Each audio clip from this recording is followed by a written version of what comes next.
Asimismo, se les recuerdan dos cosas. Mantengan sus micrófonos apagados durante la sesión y, sorprendentemente, cada 10 minutos se está poniendo el link de asistencia con que ustedes lo tomen en algún momento, con eso queda acreditada su asistencia. No lo tienen que hacer de manera continua, ni se desesperen de que no aparece. Entonces, esto ya ha pasado las suficientes veces como para que ya estuviéramos apercibidos de ello, pero al parecer sigue habiendo una profunda preocupación acerca del link de asistencia. No se preocupen, cada 10 minutos se pone. Siguen llegando los convidados a esta sesión. Entonces, ahorita siendo las 13:03, vamos a comenzar. Todos listos y animados. A por ello.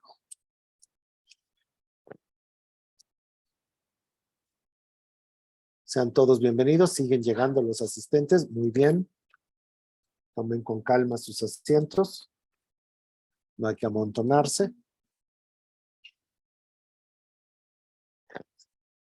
13:02, segunda llamada. En un minuto vamos a comenzar con la sesión actual de este momento del encuentro creativo.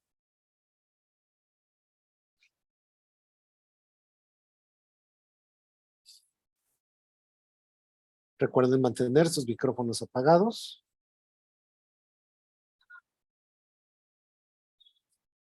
Estamos a punto de comenzar.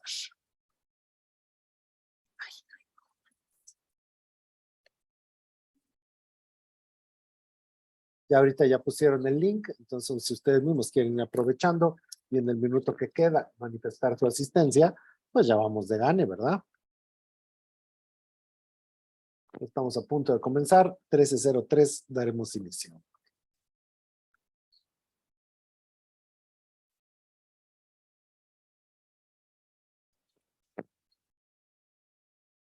Pues bueno, muchachos, entonces son las 13:03, comenzamos la sesión del día de hoy del Encuentro Creativo. Si esto les parece bien, comenzamos con un mensaje de uno de nuestros asociados, Class Education. ¡Corre video!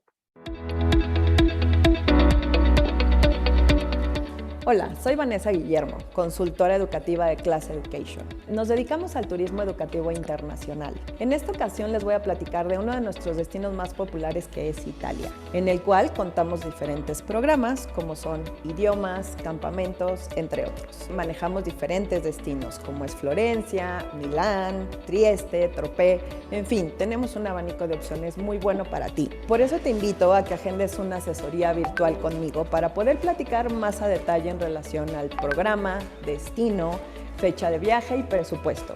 Será un placer apoyarte en este proyecto y concretar tu sueño. Vanessa Guillermo, Class Education. Pues este evento, el Encuentro Creativo, es por supuesto gracias a una iniciativa de la Embajada de Italia. Y ahora tenemos un mensaje del excelentísimo Luigi De Chiara, señor embajador de la República Italiana en México, y del presidente de la Cámara de Comercio Italiana, Lorenzo Vianello, junto con la señora Fariba Gallardo, directora de la Cámara de Comercio Italiana, que nos recibirán precisamente para iniciar esta sesión. Corre mensaje. Soy Luigi De Chiara, embajador de Italia en México. Soy muy feliz de presentar Encuentro Creativo con la presentación de la oferta formativa de estas instituciones académicas en el campo de las industrias creativas italianas. Queremos ofrecer a todos los mexicanos no solo la posibilidad de mejorarse de un punto de vista técnico, sino también de saber dónde van las tendencias, cómo se ha construido el éxito del Made in Italy. En la Cámara de Comercio Italiana en México estamos honrados de poder promover la oferta académica italiana entre los estudiantes mexicanos. Durante la primera edición, en las 2 semanas del evento, tuvimos más de 2.000 alumnos participantes y logramos un alcance en redes sociales de más de 1 millón de personas. Este proyecto nos brinda la oportunidad de acercar México e Italia, 2 naciones amigas y que tienen muchísimo que ofrecer en materia de creatividad y diseño. Disfruten de todas las actividades que hemos planeado en coordinación con las mejores universidades de diseño que hay en Italia y junto con las marcas que nos apoyan en esta iniciativa. Bienvenidos a esta segunda edición de Encuentro Creativo, que te permitirá conocer más acerca de la oferta académica que la capital de la moda y el diseño ofrece, Italia. Por favor, síguenos a lo largo de las conferencias de Encuentro Creativo. Muchísimas gracias y bienvenido. Pues hoy precisamente va a haber una plática acerca de la sustentabilidad en la moda, cómo y de qué manera la moda se debe de convertir en al bajo impacto. Y esto va a estar hablando de la moda bajo impacto, que es esencialmente dos cosas: el cuidado del planeta y el cuidado de las personas, diseñando un nuevo sistema económico y financiero y una nueva forma de producción que cambia radicalmente el sistema moda. Un reto importante y difícil que se ha cumplido parcialmente, pero que en el futuro cada vez será llamado a ser una importancia mucho mayor en todos los sistemas. Se analizarán algunos casos, se propondrá una línea de soluciones a través de la afirmación que la acción es que pequeñas acciones sostenibles trabajan para construir una ética y una estética diferente. Por supuesto, todo en el marco del Made in Italy. Y está con nosotros Mauro Ferraresi, profesor titular de la Universidad IULM de Milán, que tiene intereses científicos vinculados a los procesos de comunicación, está enfocado en la funcionalidad social de las nuevas tecnologías y las transformaciones de la entidad debido a la llegada de la tecnología digital. Y en esto él ha hecho investigaciones nacionales e internacionales acerca de los procesos de consumo y la condición de los jóvenes, profundizando en el tema contemporáneo de la marca como mecanismo de comunicación. Entonces, pues precisamente él nos va a estar presentando todo este panorama. Yo le agradezco muchísimo. Mauro Ferraresi, qué gusto, de la Universidad IULM. Y pues, you have the microphone. La sesión va a Yes, estar I en think inglés. so. I hope that everybody can hear me now. Everybody can hear you. So I will shut up and then you can start. Thank you very much, Mauro Ferraresi. It's a pleasure to Thank have you you. to you. Thank you. I say hello to all the students that are here to hear something about the Italian creativity. I beg your pardon because I'm not able to speak your beautiful language. I'd like to, but anyway, I'll try to talk to speak in English, and I hope that you will understand what I'm saying. Let me introduce myself just for a brief moment. Yes, I am a professor in IULM University here in Milan, and the IULM University is well known as the communication university. That to say that we study the communication in all the possibility and the way that the communication goes. So personal communication, communication between or among companies, communication for the Made in Italy, and so on. Besides that, I am responsible for a new course that is named Moda, Fashion, and Industria Creativa. So probably I am entitled, probably I'm the right person to talk about the creativity of the Made in Italy and a big problem that the fashion system has with the sustainability. So let me share the screen and let's start together with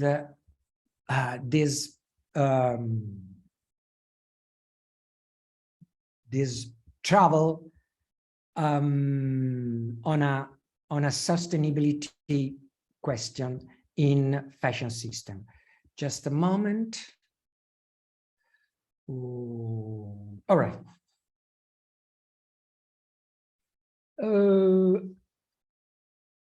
Okay, let me start with the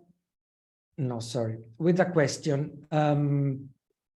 Why Made in Italy has, let's say, the entire world as a playground? Probably there are different and multiple reasons. One is rooted in the sense of beauty developed in Italy during the Renaissance era. In order to understand the Made in Italy, let me just move. Okay. In order to understand the Made in Italy, we can start from the Second World War. After the Second World War, the Made in Italy has confirmed itself as a label granting fine quality, authenticity, and a sense of style. But what I want to press with my argument is that we didn't invent our sense of style or our looking for quality from the Second World War. After the Second World War, is something that is rooted in our culture, in our history, and in our way to deal with the beauty of our town, the beauty of our square, the beauty of our frescoes or paintings or statues and so on. So if someone says to me, do you think that the Made in Italy is tied to the art? My answer is yes. The art and the way we look for the beauty around us is something that generated the Made in Italy.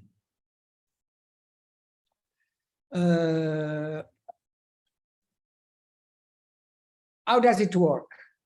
It works with little and medium companies. We don't have big companies. Yes, we have companies known all over the world, such as Armani, such as Prada, such as in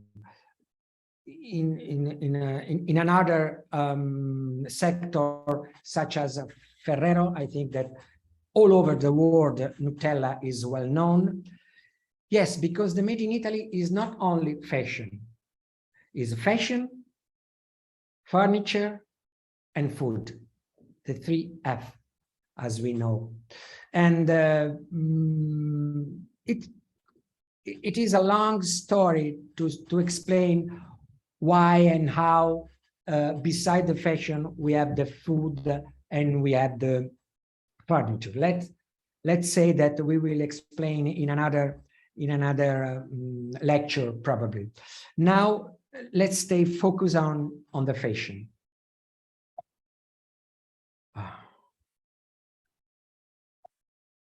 Let me try to.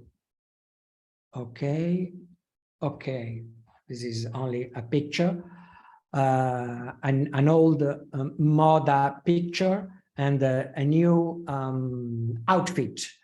So the old way to understand moda on the left, and the new way to understand moda that is not only moda, but not only fashion, but an outfit and a lifestyle too. Fashion, furniture, and food, as I said. In fashion, the big four are Paris, Milan, New York, and London. I would like to make clear that Paris, New York, and London are huge comparing to Milan, as Mexico City is, for example, compared to Milan. Milan is not a big town. Is little, but from the fashion point of view, Milan is a giant that is able to fight with Paris, New York, and London. We started late comparing to Paris, but now in a pret-a-porter, ready to wear, we are probably bigger than Paris, that has that she is the queen of the haute couture, but not of the pret-a-porter.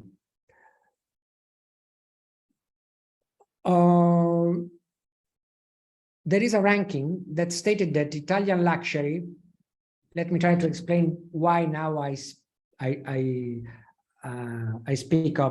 talk about luxury, because in a way, the fashion is divided in several levels, but the two main levels are something to do with the luxury.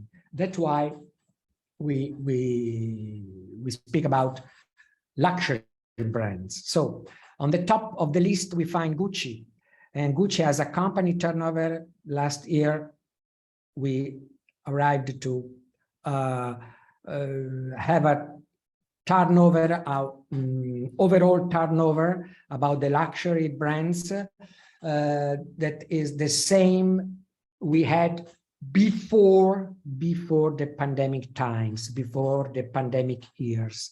So we recovered in a way, and now we are at the same level of the 2019, and we are growing up.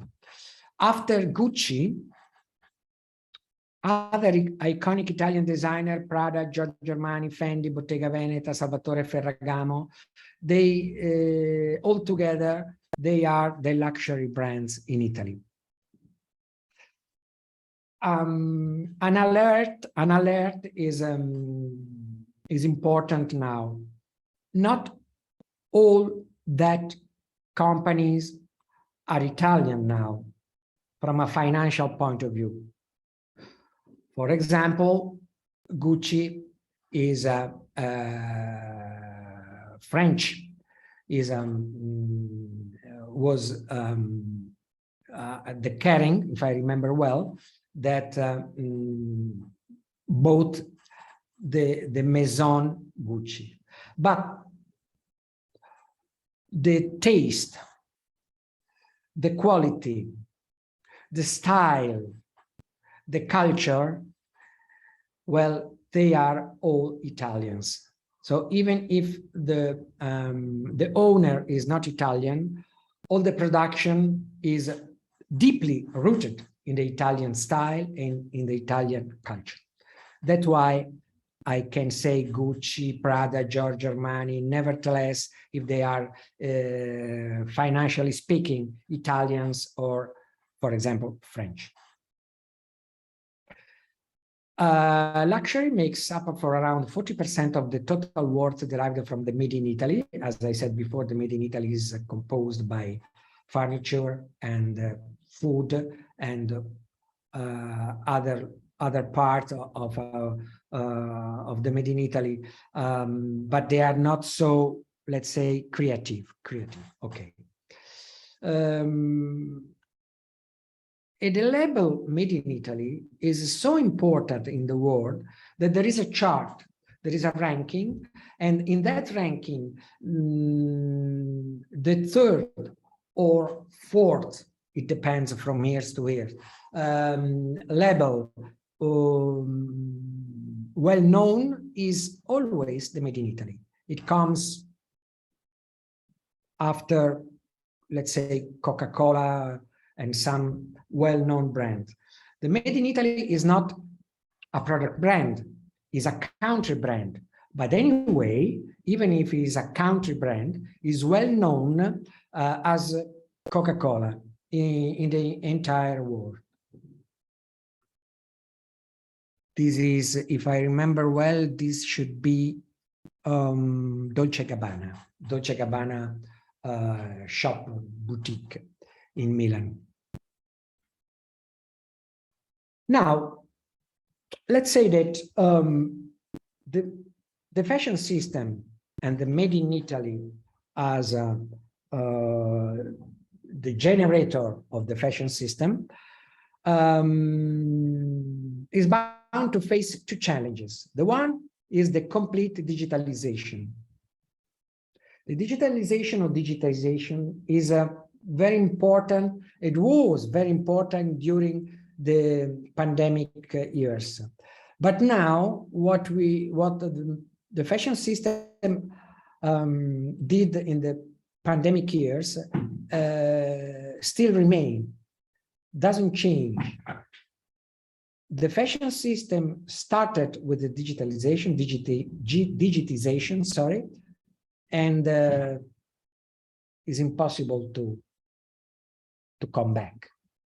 So all the digitization process are on the way now, and this is the first challenge. And the second, much more important, is the sustainability.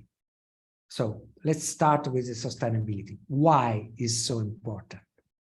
First of all, let me say that sustainability is not only a word, is not only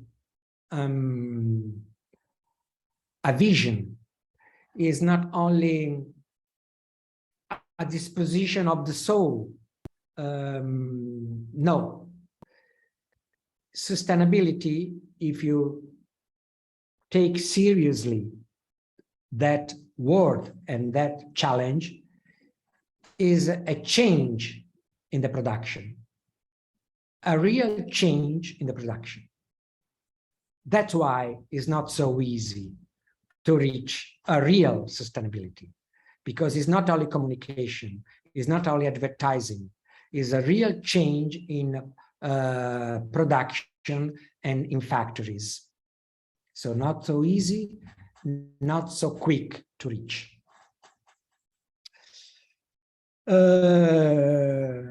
Further, and add to that, sustainability fashion essentially means care for the planet, and that is the normal way we understand the word sustainability. But there is another sense, another meaning, and that meaning is care for people. So we have, let's say, a green sustainability and a social sustainability, and they are entangled together. You cannot divide them.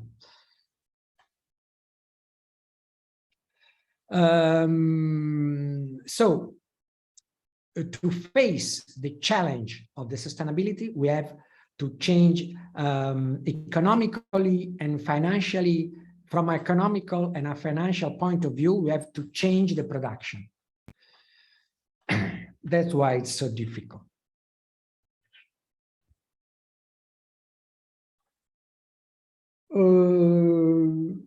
If we think to the fact that the fashion industry is one of the most polluting industry in the world,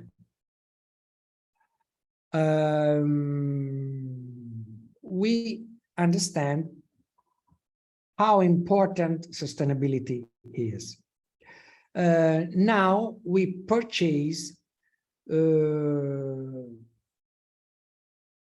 3 times the clothing our parents, our grandparents used to purchase 30, 40, 50 years ago. And the problem in the fashion system is that the clothes must be able to be available as quickly as possible. If we think to the Italian term moda, fashion, moda, it comes from the Latin, and moda means, from the Latin language, means changing, cambiamento, changing. That's why the moda, the fashion is changing. And this is normal. Even in the 15th centuries, there were moda, there were fashion, and the fashion was changing, but not at the same speed we have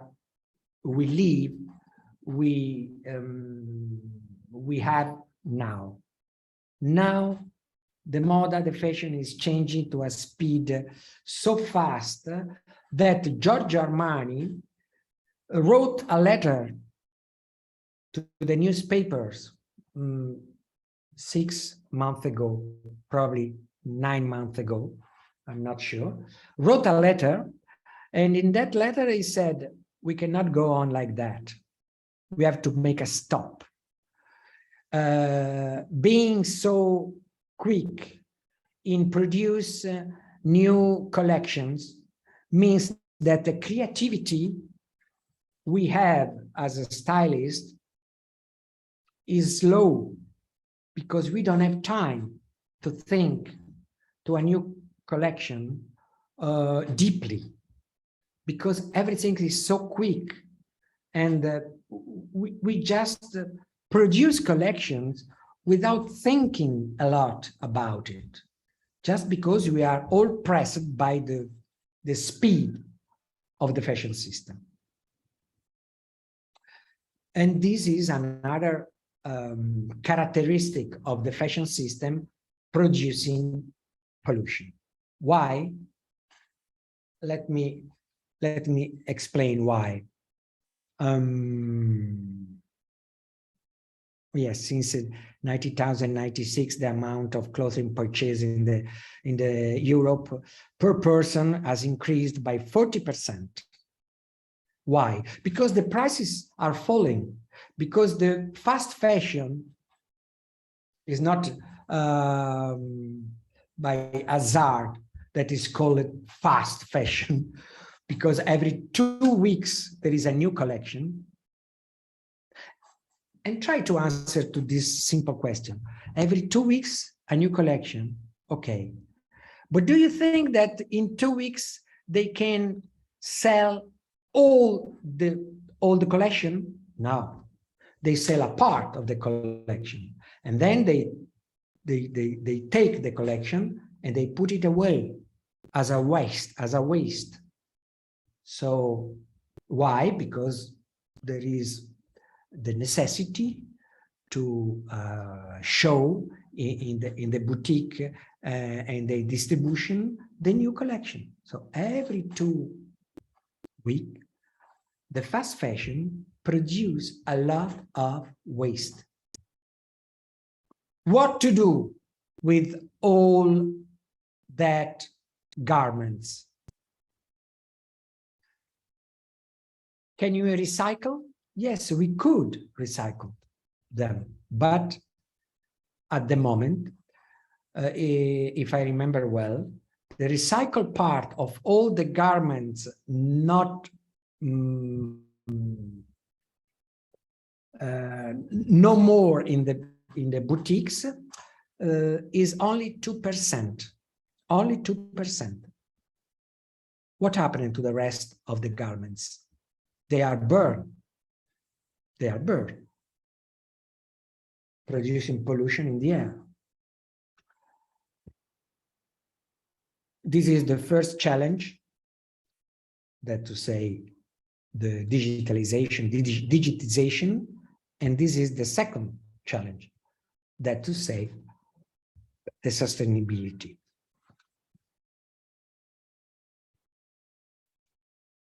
For area where the fashion system is not sustainable, has not is less sustainable. Water consumption. The t-shirt you have, the white normal t-shirt we wear, normally, if it's a cotton t-shirt, I explained to you that the cotton is a plantation that needs a lot of water. So a normal t-shirt takes 2,700 liters of water.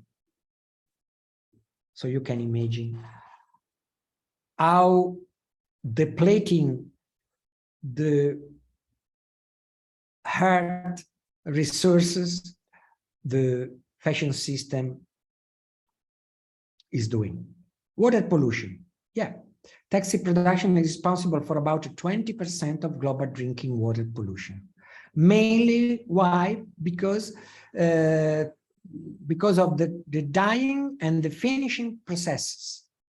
Our jeans, white, and with the signs of consumptions, well, those signs of consumption are made with acid that are responsible for water pollution. Washing synthetic clothing in the washing machine means release microplastics into the environment, and then they probably go into the oceans.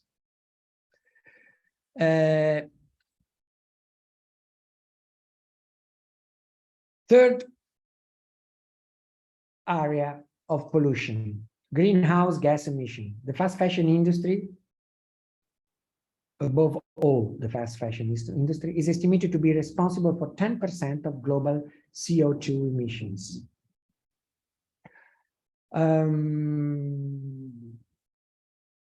Only in Europe, about 650 kilograms of CO2 emissions per person.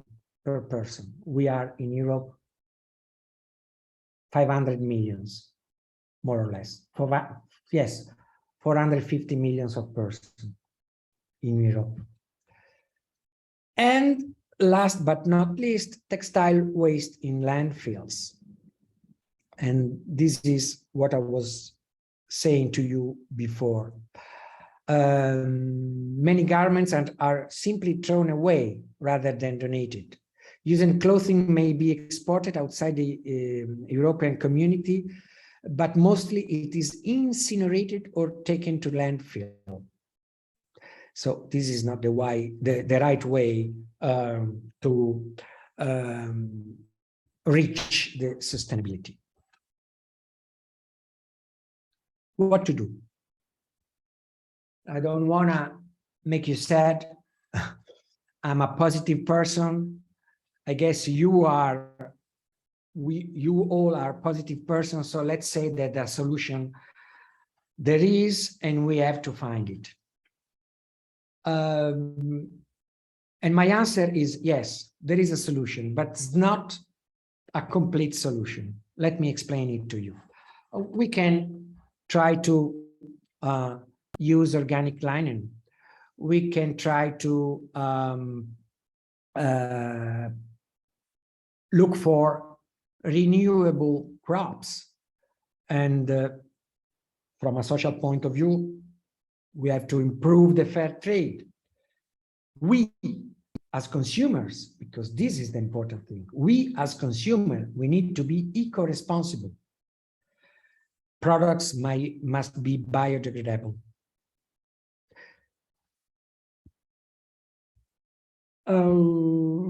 There are standards. The European community is producing laws about the environment in order to save the environment every month. But the problem is still there, because you had to, as I told you before, to change, you need to change the fashion system culture and the fashion system production. Otherwise, you don't reach a real sustainability.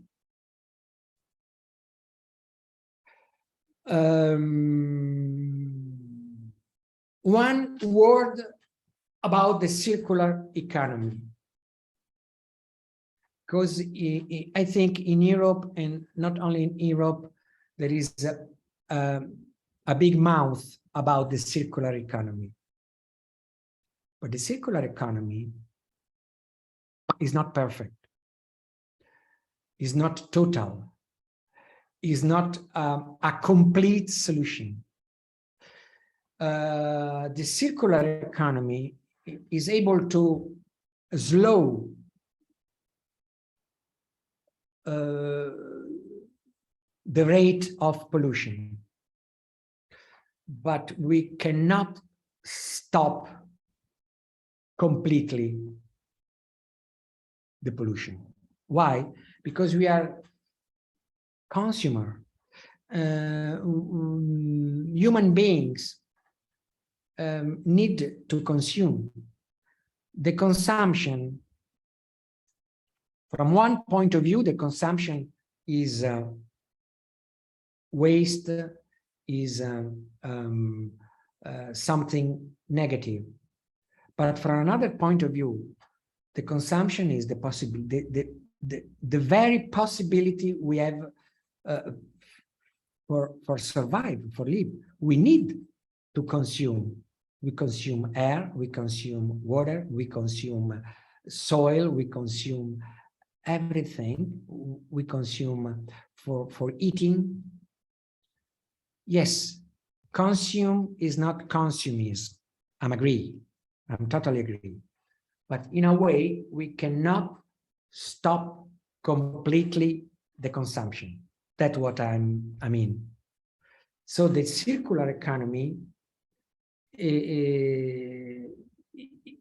is an utopia, a beautiful utopia, but we, from a realistic point of view, we have to admit that the circular economy is only a sort of slowing rate of the consumption.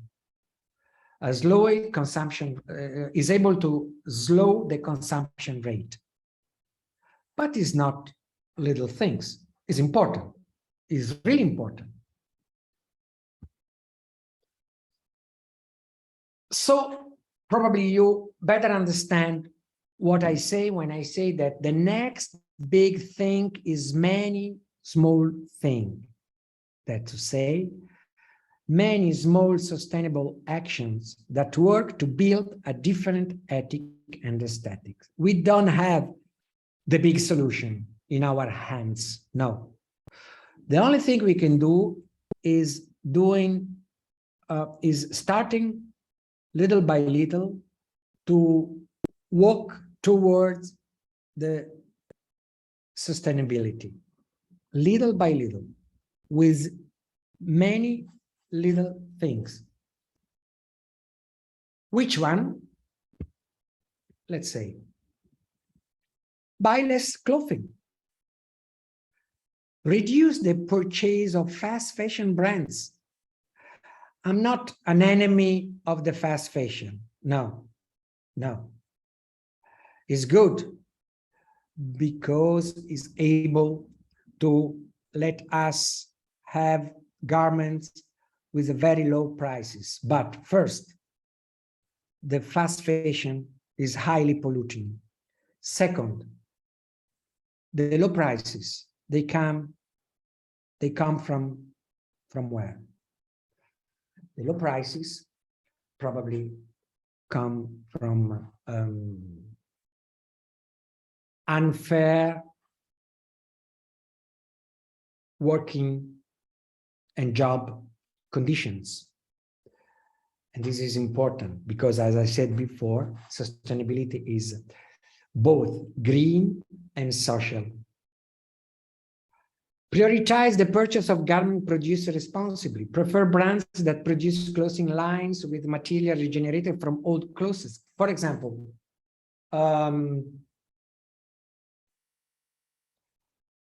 cotton has, as I said before, a deep ecological print, but other fibers are less ecological prints. So why don't try to buy clothes made with fiber that has less ecological prints? Choose organic or certified fabrics, or there is a global organic textile standard. Those are organizations, those are associations that are certified that you are buying a garment, a t-shirt, trousers, suits that are friendly with the environment.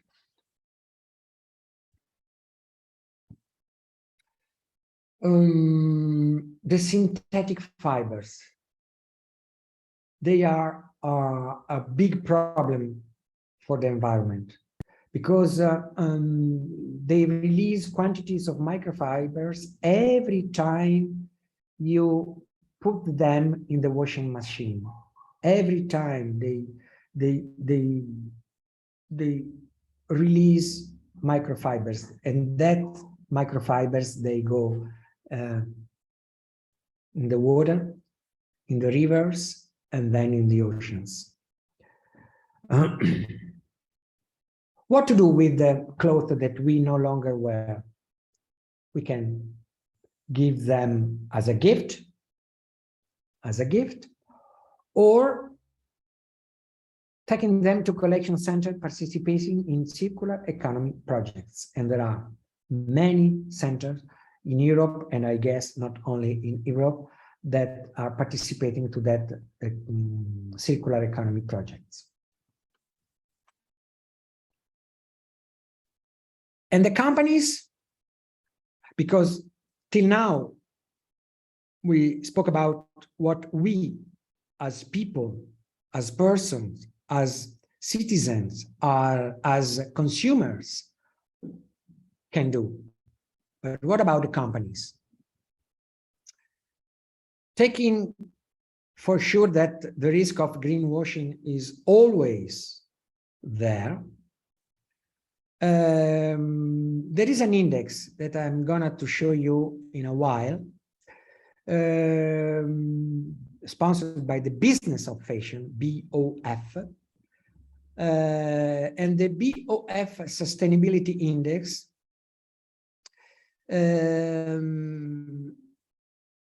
inform everyone about the biggest players and what they do for the sustainability.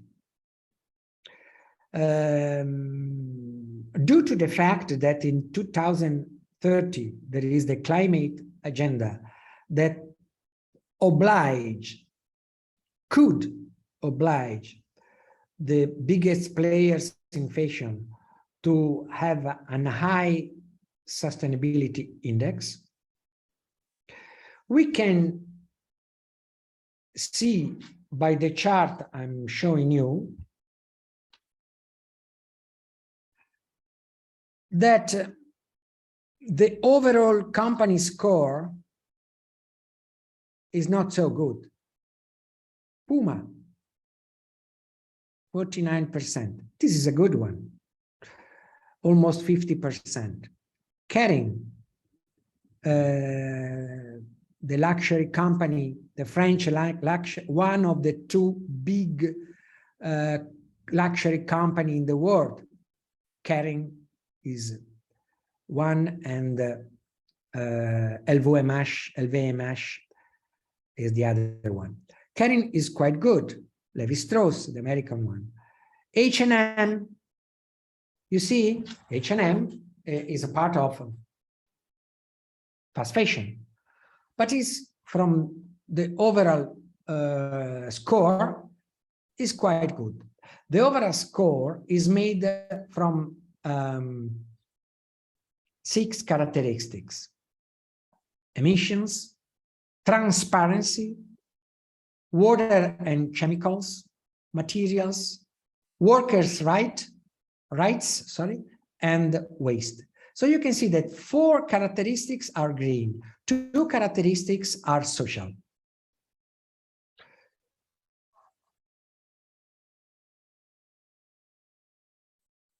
Scrolling down the chart, we can see Levi-Strauss, H&M, Burberry,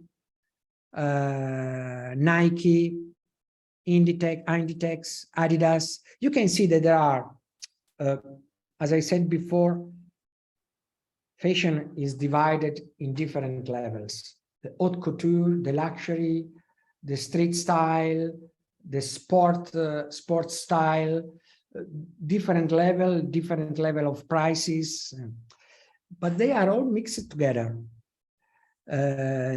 Puma is a sport style, H&M is fashion, fast fashion,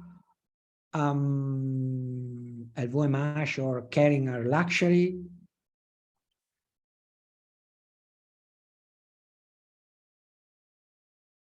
But I must notice that the most important and iconic brands are not in a good position, such as Hermes is French, Hermes, such as the USA Richmond, such our Prada Group, Italian. They are not in a good position. They are not good in emission, they are not good in transparency, they are not good in water and chemicals, or materials, or worker rights, or waste. And so that means that,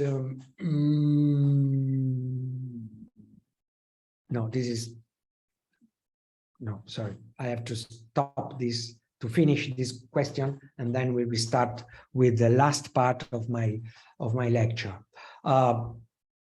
So we can say that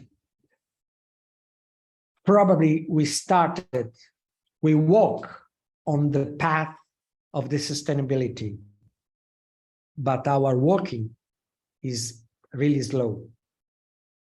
We have to accelerate. We need to accelerate our pace, because the sustainability road is very, very long.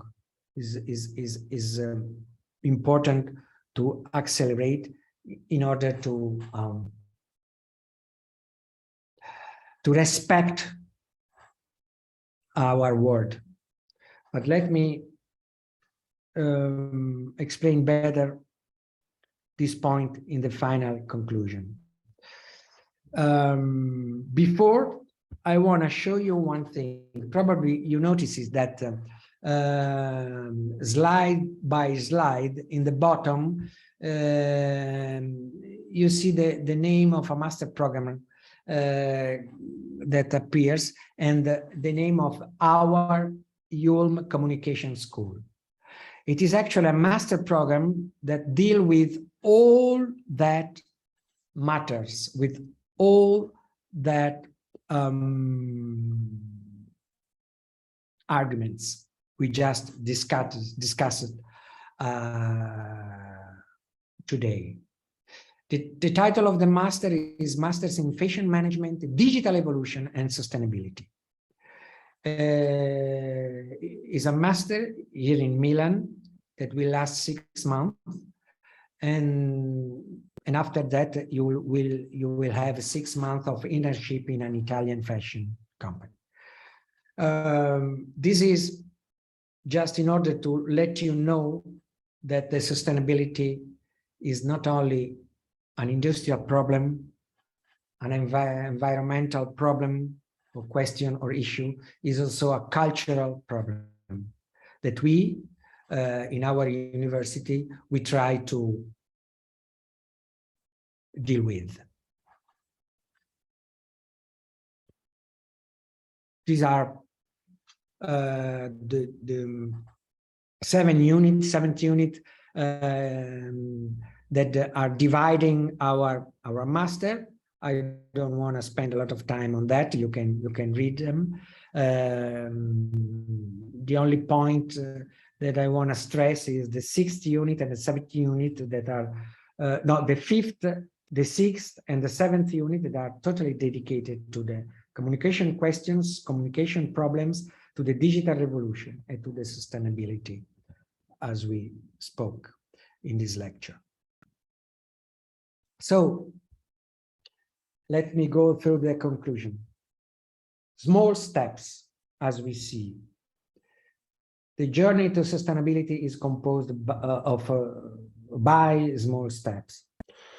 our progress on that steps, on that path is too slow, but we don't have any alternative. Or we become sustainable in our life, or the three main relationships that we have with Mother Earth, that to say Mother Earth is our pantry. One, Mother Earth is our home. Two, Mother Earth is the way, is the place we put our waste. Well, all these three relationships that we started to have since we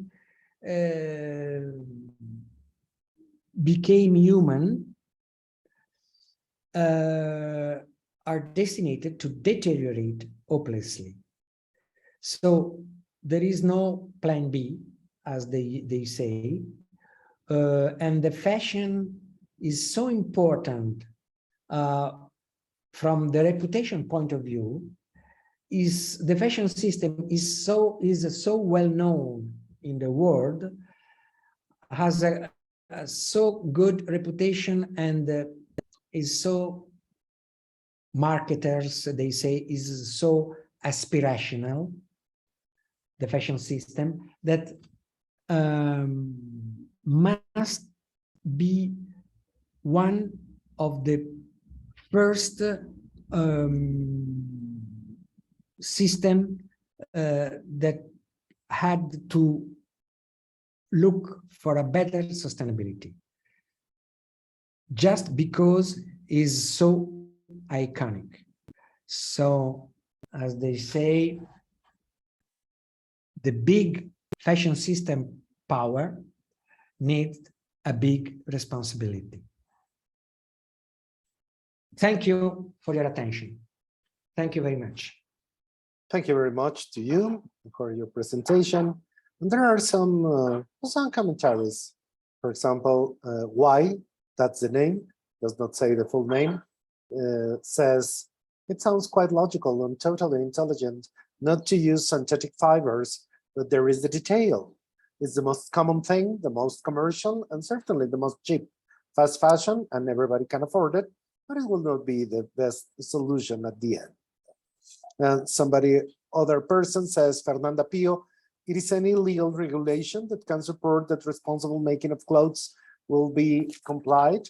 I'm quite sure she's talking about if there is an illegal regulation, even in a global scale about it, but this does not exist yet, isn't it? Well, I'll try to answer, putting together all the two questions. I believe in a way that the consumer has a big power. The consumer has a big power in order to address the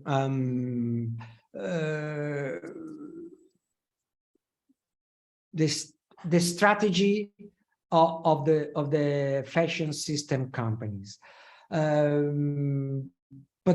the road I try to show are three. One is on the end of the consumer.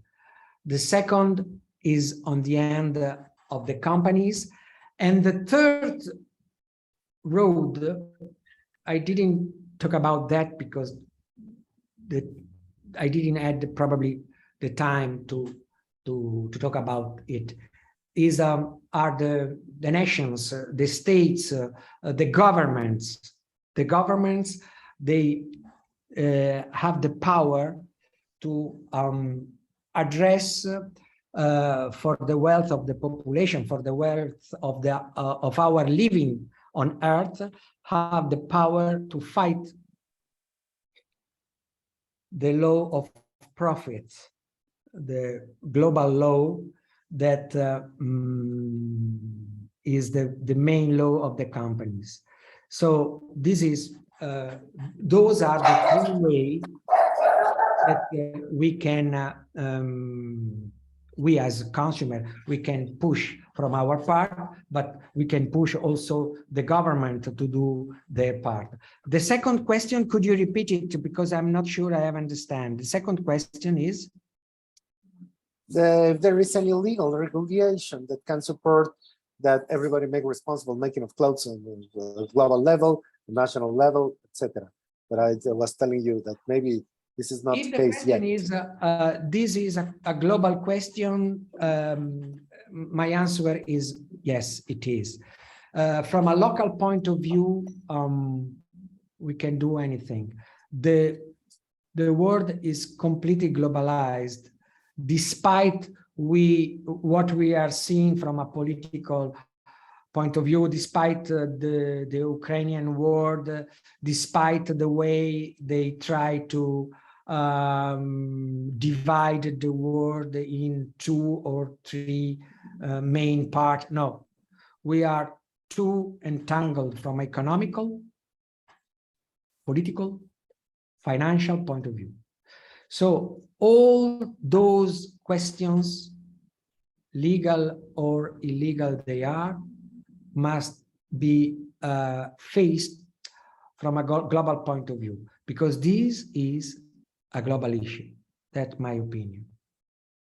Certainly it is, and what you said, Regina Bern says, amazing lecture. So it's a congratulations. Mauro Ferraresi, thank you very much for your presentation here. I'm quite sure it's quite interesting, illuminating, and compelling. And thank you to the Young Communication School for participating in este encuentro creativo. Entonces, no queda nada más que agradecerte mucho. A todos los presentes, también les agradezco muchísimo su presencia. Y, por supuesto, esto es una iniciativa de la Embajada de Italia para promover el intercambio educativo entre nuestros dos países. Y no queda más que agradecerle a nuestros patrocinadores, Natuzzi Italia, Essilor Luxottica, Artemide Bulgari, Amoretti Brothers, Alfa Par, Ferrari, Davide Groppi, United Colors of Benetton, Yamamay, Seña, Fernet Branca, SNEC, Cartel, Ferrero y Orfe México. Su participación para hacer posible este evento, a las universidades mexicanas, que asimismo también se hacen partícipes, como el Instituto Politécnico Nacional, el TEC de Monterrey, la UNAM en su Facultad de Artes y Diseño, la Universidad de Anáhuac, el Instituto de Cormo, la Ibero, nuestros partners, la Sociedad Dante Alighieri, FIDER y Class Education, y asimismo las universidades italianas, en este caso ULM, que nos han permitido la presencia maestra de todos estos ponentes. Muchísimas gracias, Mauro Ferraresi, muchísimas gracias a todos los presentes, y nos veremos en unos momentos, por ahí del filo de las 3 de la tarde, precisamente para hablar de la intersección entre la moda, el estilismo y el arte, con Melania Chavarría, quien es también una influencer de moda mexicana. Muchísimas gracias y arrivederci, hasta pronto. Arrivederci.